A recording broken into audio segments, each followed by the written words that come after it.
On a souvent une image négative de la finance, mais la finance peut être aussi solidaire. Exemple avec ces actionnaires qui investissent dans des appartements pour les louer à des personnes handicapées ou des personnes âgées.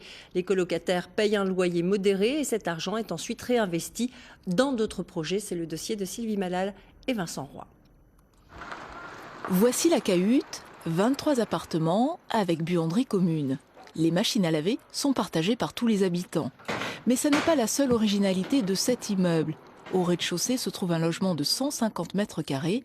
4 personnes habitent ici et chacune a sa photo sur la porte de sa chambre. Donc voilà, ça permet aussi de ne pas se tromper parce qu'il arrive qu'ils puissent aller dans une autre chambre.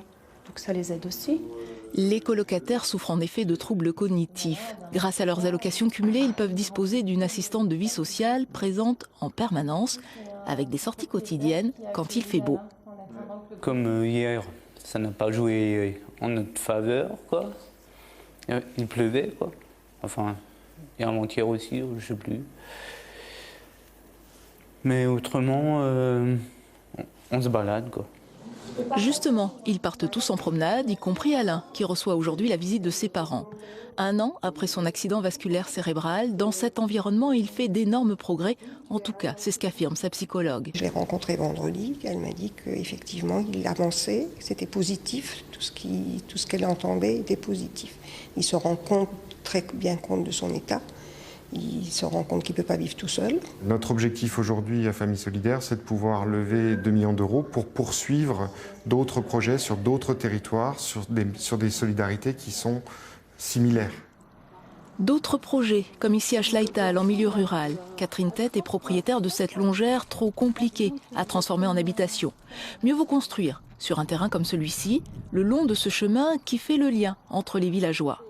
C'est un chemin où les gens se promènent, c'est un chemin où les gens se croisent, où il y a la rencontre qui se fait.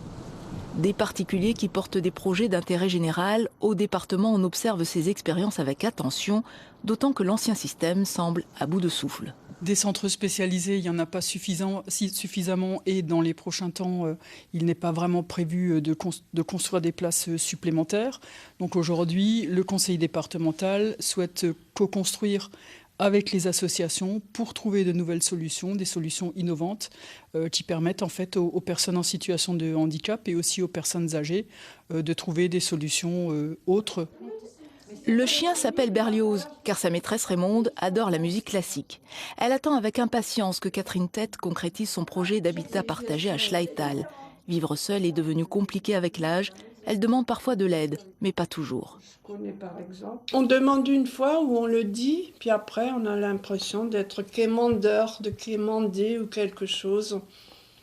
On garde un peu de dignité quand même, de fierté. Raymonde a été guide touristique, elle a voyagé dans le monde entier. Mais aujourd'hui, les déplacements sont difficiles. Heureusement, il y a Berlioz. Lui aussi emménagerait volontiers à Schleital. Il y aurait un peu plus d'animation.